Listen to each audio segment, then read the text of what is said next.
Bonjour à vous, bienvenue dans cette vidéo. Nous allons parler de la blessure d'injustice. Donc, comme à mon habitude, et je vous invite à aller voir ce que j'ai pu traiter sur les blessures, notamment la blessure d'abandon.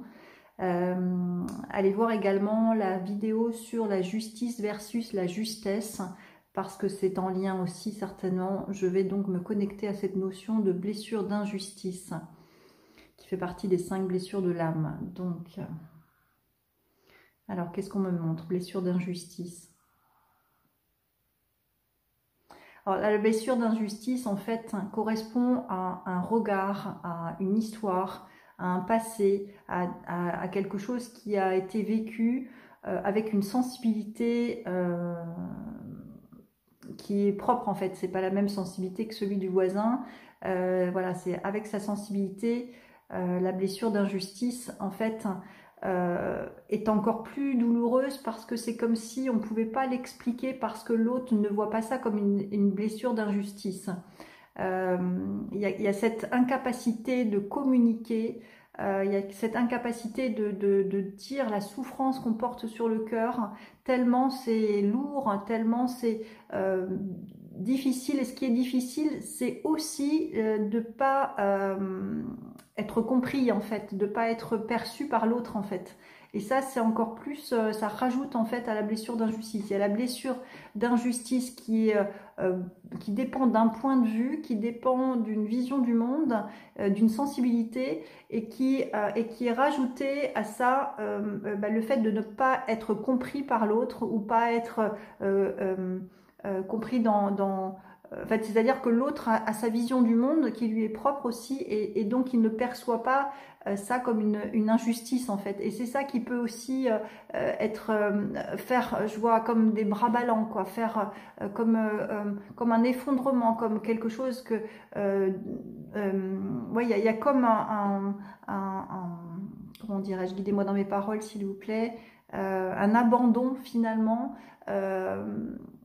comme quelque chose qui est, voilà, qui est en lien avec je baisse les bras, en fait, je peux pas communiquer, je suis pas compris par l'autre, c'est pas le bon dialogue, c'est pas la même vision du monde, donc en fait ça me voilà, je lâche prise, enfin c'est pas lâcher prise dans le sens euh, positif, hein, c'est je laisse tomber, en fait, plutôt ça, voilà, je laisse tomber parce que voilà, mais je garde quand même cette blessure là qui est vive, qui peut être réveillée évidemment au fur et à mesure de notre avancée, quoi. Alors, comment guérir, tiens, la blessure d'injustice? Comment guérir ça?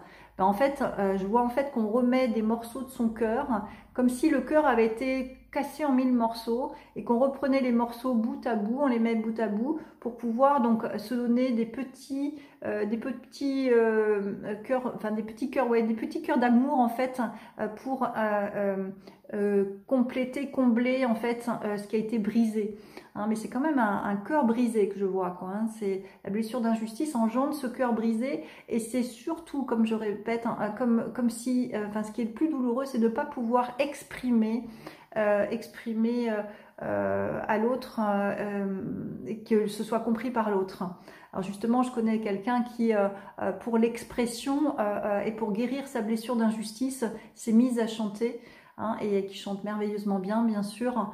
Et ça, c'est justement très thérapeutique pour transmettre, en fait, transmuter, en fait, sa blessure en vibration de son, quoi, en son, en sonorité, pour pouvoir alléger le cœur. Parce que le cœur, il a besoin d'être réparé, là. Hein, il a besoin d'être reconstruit. Donc, grâce à la transmutation des blessures par le chant ou par d'autres ressources, voilà, on peut guérir de sa blessure d'injustice. Parce que quand, et en même temps, vous voyez, quand la blessure d'injustice, quand je vois le cœur bien remis, comme si c'était des morceaux de puzzle qui sont remis en forme de cœur, et ben en fait, la personnalité de cette personne qui a été blessée, justement, là, comme ça, sur la blessure d'injustice, elle est beaucoup plus à la fois, je vois comme une fermeté bienveillante, comme si elle arrivait à trancher, mais avec sa sensibilité, donc avec douceur, mais elle tranche, elle sait dire non, elle sait dire, elle sait cadrer, elle sait mettre un cadre. Donc voilà, idéalement, arriver à ça pour justement protéger le cœur. Hein. C'est sa manière en fait de guérir et de se repositionner. Hein, de toute façon, les blessures que nous vivons sont là pour être guéries, bien évidemment, et aussi pour